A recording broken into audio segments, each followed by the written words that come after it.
They didn't fire me quietly. They fired me like they wanted me to remember it. The CEO leaned back in his chair, folded his hands, and said, "You're smart, but you're not built for what comes next." Then someone else added almost casually, "Honestly, you'll probably end up poor and alone once this is over." I remember nodding, not because I agreed, but because in that moment I understood something important. This wasn't about my performance. It was about erasing me. I helped build that company from nothing. No office, no salaries, just late nights, shared risk, and the unspoken agreement that if it ever worked, we'd all own the outcome. My 35% stake wasn't a gift. It was sweat equity, negotiated early, documented, earned. I wasn't the loud one or the charismatic one. I was the operator, the one fixing problems no one wanted to look at. And that made me expendable once the optics mattered more than the work. The meeting was short, HR on the call, legal CC'd. The tone was calm, almost kind, which made it worse. They framed it as a strategic shift, a mutual separation. Then they slid documents across the table. Standard exit paperwork, they said. Nothing unusual. I didn't sign. Not because I was emotional, because something felt off. There were small tells, a rushed sentence about cleaning up the cap table, a line about future dilution that didn't apply to me, unless someone wanted it to. The way they kept reminding me how generous they were being with severance, even though I wasn't an employee in the way they were pretending. I asked for time to review. The room changed. The smiles tightened. The CEO stopped leaning back. One of the board members looked at his phone and said, "Let's not make this harder than it needs to be." That's when the comments came. About how founders like me always overestimate their importance. About how equity on paper doesn't mean much if the company moves on without you. About how people who fight these things usually regret it. And finally, the line I still hear clearly. If you walk out like this, don't expect things to go well for you. I walked out anyway. They cut my access within minutes. Slack gone. Email disabled. My name removed from the website by the end of the day. By the weekend, they announced a new chapter on LinkedIn, thanking everyone who helped in the early days, without naming me once. I didn't retaliate. I didn't post. I didn't call investors. I went quiet. Instead, I did something boring and unglamorous. I gathered everything. Signed agreements, old emails, cap table snapshots, board decks with my name on them, messages that showed exactly when and how my stake was granted, and why it couldn't just disappear. I also took a regular job, a normal one, because pride doesn't pay rent. From the outside, it probably looked like they were right. The company kept growing. New hires, press mentions. The CEO started tweeting like a visionary. People stopped asking me what happened. Some stopped calling altogether. But while they were busy rewriting the story, they missed one thing. I still owned what I owned, and I wasn't in a hurry. That would matter more than any of us realized. The pressure didn't come all at once. It came in polite waves. 3 days after I was cut off, I got an email from legal. Friendly subject line. Quick housekeeping. Inside was a paragraph about tidying legacy equity before the next phase of growth. They weren't asking me to give anything up. Not directly. They were clarifying, reframing, attaching an updated cap table that quietly treated my 35% like a placeholder, not a fact. I didn't reply right away. That seemed to bother them more than if I'd argued. A week later, the tone shifted. A calendar invite appeared from the CEO. "Just want to clear the air," I declined and suggested email instead. He didn't like that. He called anyway. Left a voicemail saying he was disappointed. I was being difficult. That investors didn't love unresolved founder situations. That cooperation now would protect everyone. Protect was doing a lot of work in that sentence. What irritated me wasn't the threat. It was how sloppy it was. They were counting on exhaustion, on embarrassment, on me wanting closure badly enough to accept whatever version of reality they handed me. That's how this usually works. People want to move on. They don't want to relive the worst meeting of their lives with a lawyer billing by the hour. So I did the opposite.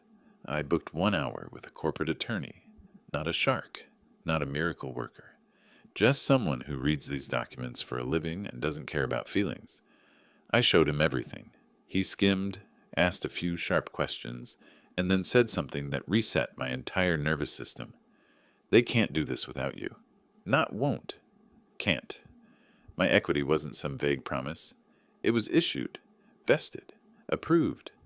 The language they were using only worked if I signed new agreements, which I hadn't. Their leverage existed mostly in their confidence that I wouldn't call the bluff. The advice was simple. Don't accuse, don't threaten, don't educate them. Just respond slowly, clearly, and in writing. So I did. I thanked legal for the note, said I'd reviewed the materials, pointed out one factual error, then another, attached the original agreement that contradicted their version. No emotion, no commentary, just facts. The reply took longer this time. When it came, it was colder, more formal. They insisted I was misinterpreting things, that early stage agreements were fluid, that future rounds could naturally adjust ownership. The word dilution appeared a lot, as if repetition made it retroactive. Meanwhile, the narrative kept shifting publicly. My name vanished from old decks. New hires were told I'd been a contractor. Someone I used to work with asked me awkwardly if I'd actually been a founder or if I was just helping out early. That one stung more than I expected. For a moment, I wondered if I should step in, correct the record, defend myself. Then I realized that would only help them. Noise benefits the people with the microphone. Silence makes everyone nervous. I took a regular job around then, commute, meetings, salary. It grounded me, but it also did something else. It removed the urgency they were banking on. I didn't need them to resolve anything so I could move forward. I already had.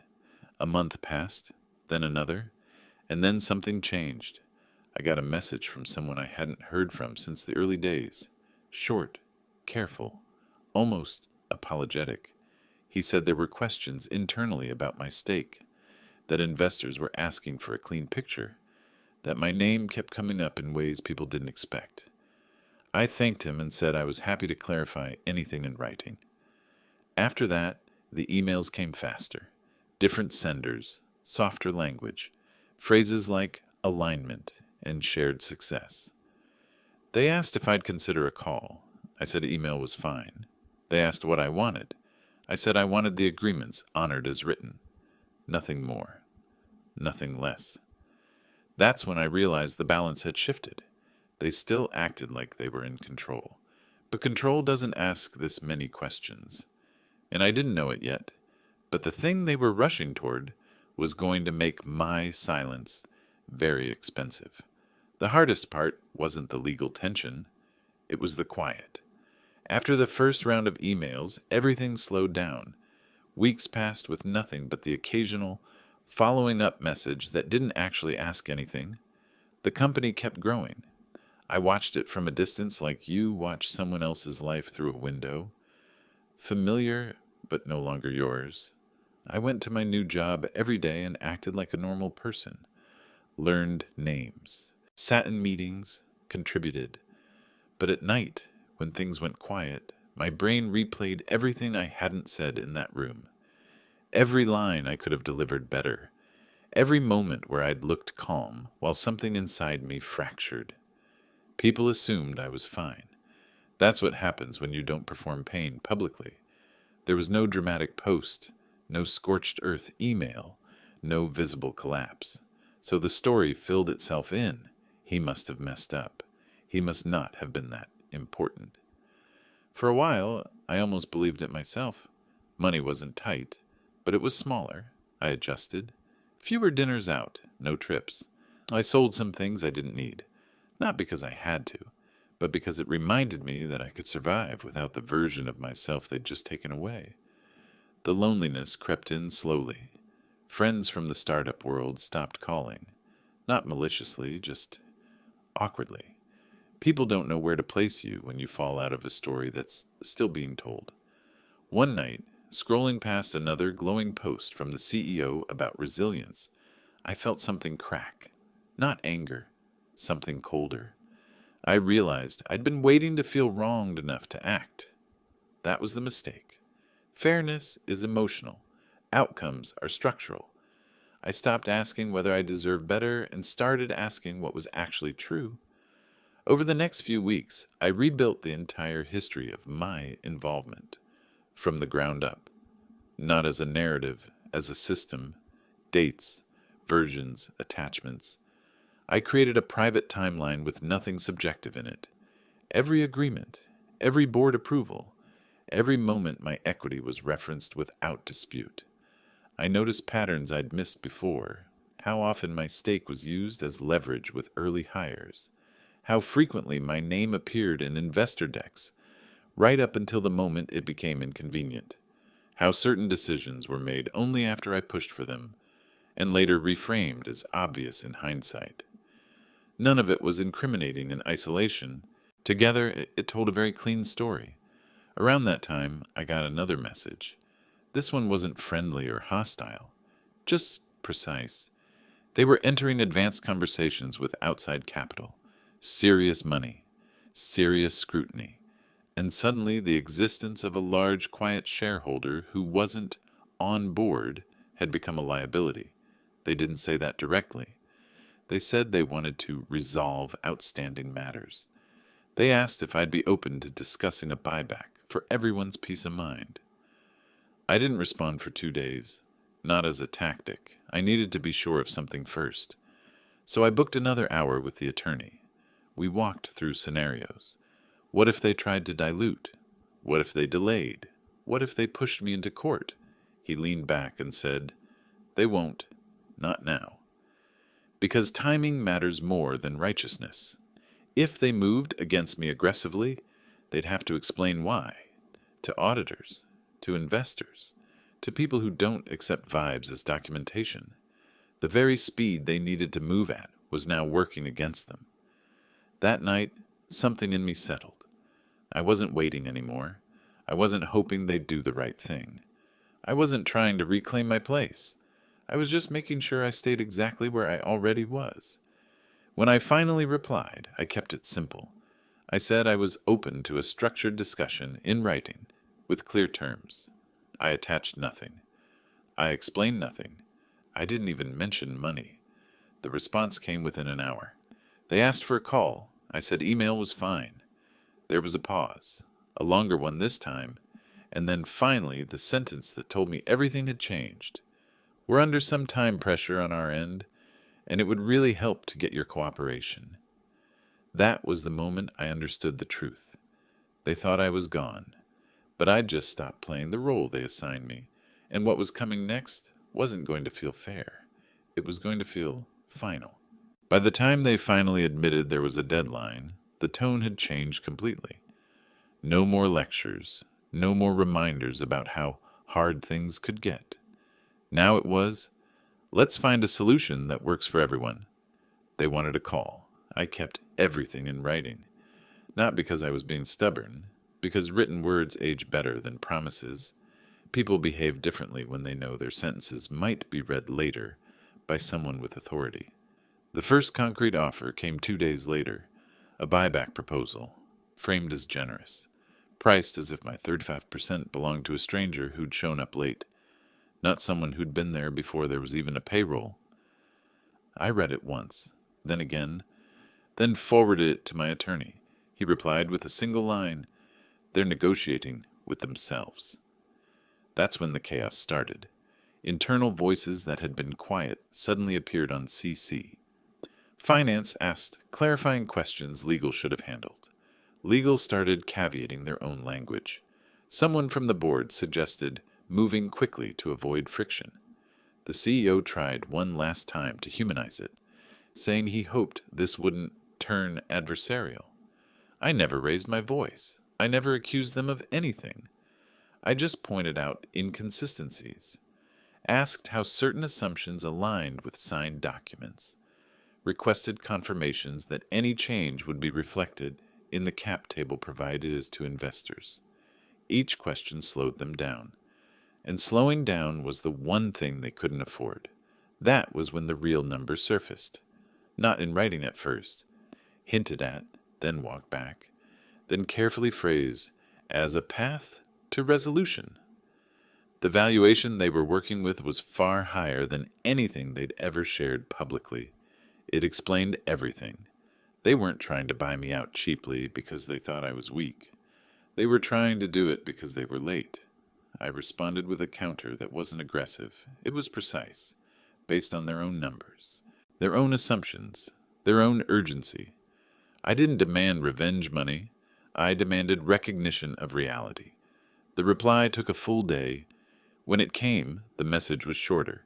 No warmth, no threats, just logistics, timelines, escrow, tax considerations, the language of people who had accepted that the outcome was no longer emotional. There was one moment, a single sentence buried in a long email, where they asked if I'd be willing to reconsider my position in the interest of preserving relationships. I almost laughed. Relationships don't get preserved by pretending the past didn't happen. They get preserved by owning it. So I declined, calmly, cleanly. From there, everything moved fast. Faster than anything had since the day I was cut off. Documents drafted, red lines turned overnight, calls I didn't join, decisions made without posturing. I signed when everything matched the truth. No apologies were offered, none were needed. The wire didn't hit immediately.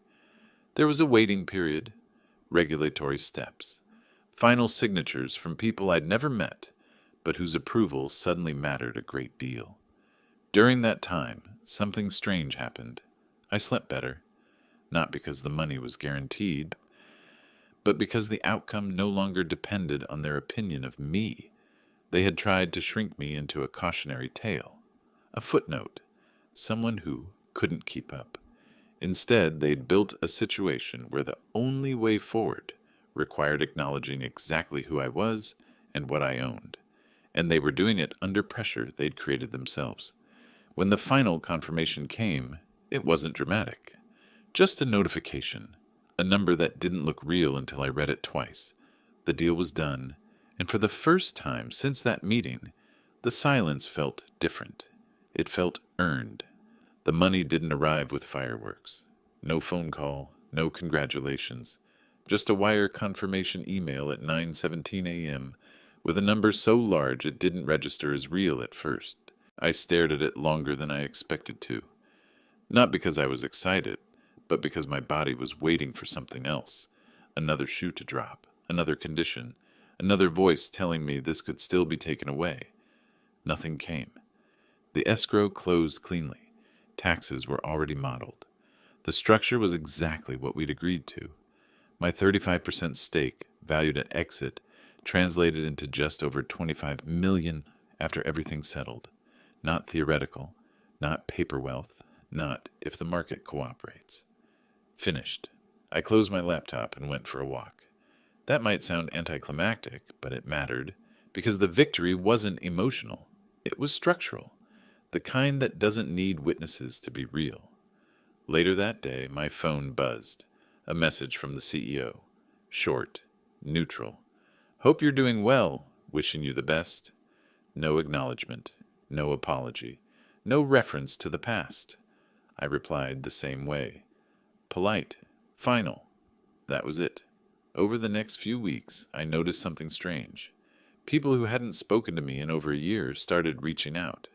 Not directly about the money, just checking in, curious, careful, as if they were trying to reconcile two versions of me, the one they'd quietly written off and the one who'd clearly landed on his feet. I didn't correct anyone. I didn't explain the story. Anyone who mattered already knew the truth. Anyone who didn't need it. The most satisfying part wasn't the number. It was realizing how wrong they'd been about what would break me. They thought humiliation would make me reckless. They thought isolation would make me desperate. They thought silence meant surrender. What it actually did was strip away noise. When you're no longer trying to be understood, you can focus on being correct. When you stop performing, you start seeing clearly. And when you stop chasing fairness, outcomes get cleaner. I didn't win because I outplayed them in some dramatic showdown. I won because I didn't rush. I didn't bluff. I didn't let my identity get tied to their approval. I let reality do the work. Looking back, the comment about ending up poor and alone says more about them than it ever did about me. That's how some people make sense of power, by imagining that anyone outside it must be diminished. The truth is simpler. I left with my dignity intact. I kept what I earned. And when the moment came, I was impossible to ignore. Not because I demanded attention, but because the structure of the deal made my presence unavoidable. I still work. I still live quietly. My life didn't turn into a montage, but the anxiety is gone. The second guessing is gone. The need to prove anything is gone. And every once in a while, I think back to that meeting, the way they leaned back in their chairs, confident I was walking into obscurity. They were wrong. Not because I became something extraordinary, but because I never agreed to disappear.